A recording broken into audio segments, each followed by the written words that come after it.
We're on the west side bike path, and I wanted to just show you, the other day I tried to tell you about the Palisades cliffs, the DIABASE extrusive igneous rock. And you see those white buildings in the middle of the frame, just above it is that DIABASE, the cliffs.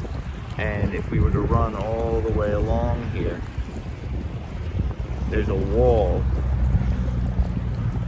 of that DIABASE, which picks up north of the George Washington Bridge a little bit higher. And as we slide down, it's still there as the green disappears. And it continues all the way down towards Staten Island. So the rock right in the middle, the brown, just above the little white buildings, and there's a little arched bridge. That's our DIABASE, extrusive igneous rock.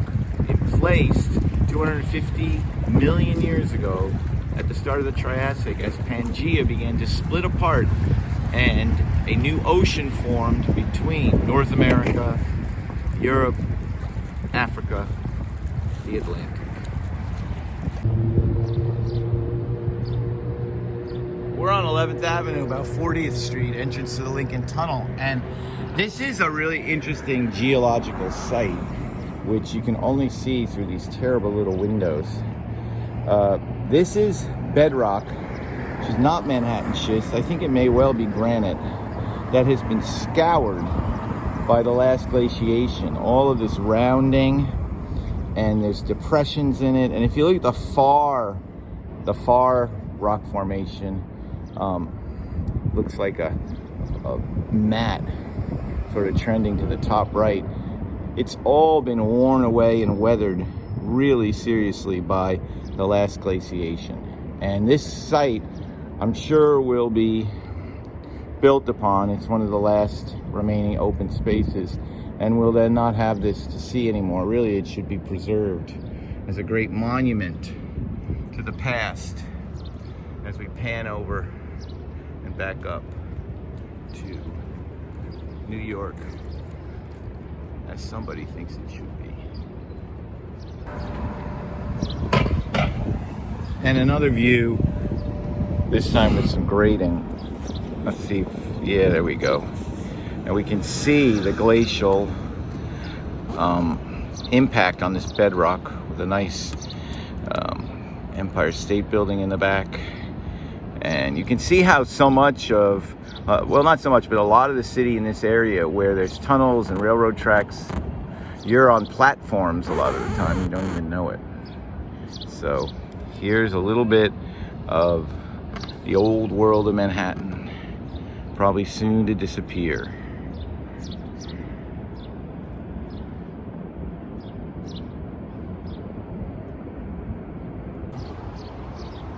Such a beautiful day. I thought I'd never look through these windows. I don't know why, but here's a very nice view. Again, I'm fairly sure it's a granite, but I'm not positive. I can't get down close enough. Obviously, they're not going to let me in. So, and I love the I think it's Phragmites coming up that field of green. Phragmites is an invasive grass that is found all over the world in disturbed locations. And we can see they're holding up this wall. It's only a matter of time before the big trucks come in. And I guess what they will have to do, and then maybe they're weighing, is how much money they want to spend on blasting this away. So actually this is a very good view, except for these damn grading. But what you can see here is the bedrock. And then if you look, hard for me to really show you, but there are two patches of grasses sort of left of center, and then there's a little dark brown patch. That's the original, I believe, bedrock, which then stretches over to the right here, this darker brown section where there's some grass growing. I believe that's Manhattan schist, or the Heartland schist it would be called. And then the rest of the rock is must be what melted into it. So, and we get a good kind of closer up view of this. And the pits and valleys in this rock, again, caused by glacier rubbing over it, abrading it, weathering it. Looking north.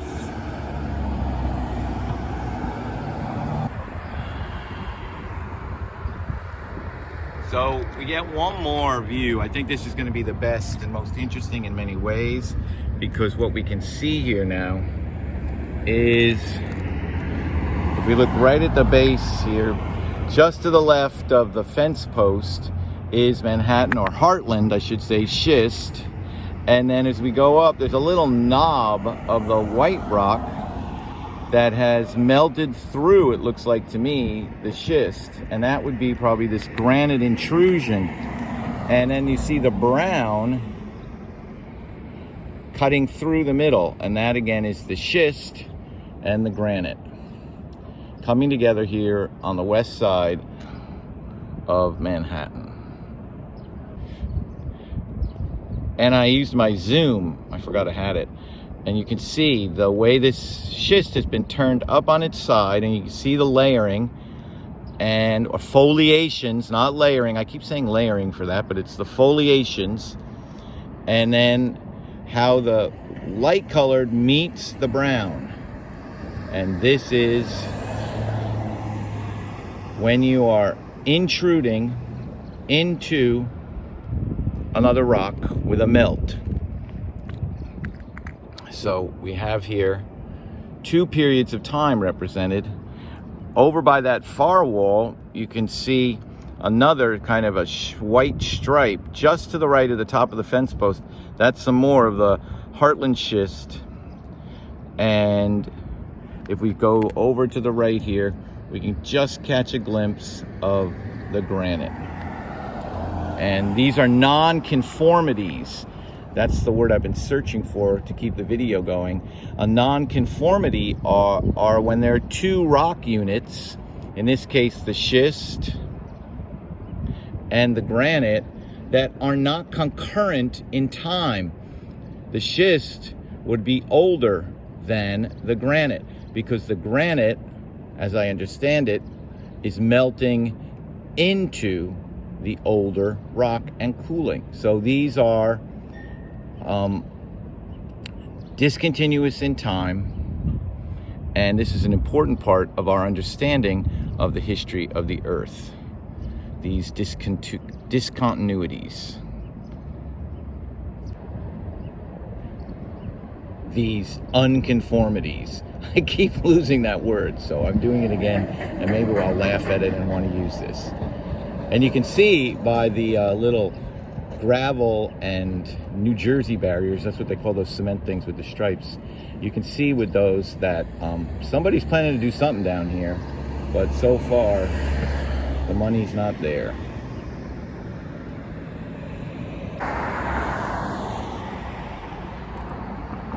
So I just want to point out, I mentioned that a lot of this area, we're right in front of the JABASE Center on 34th Street.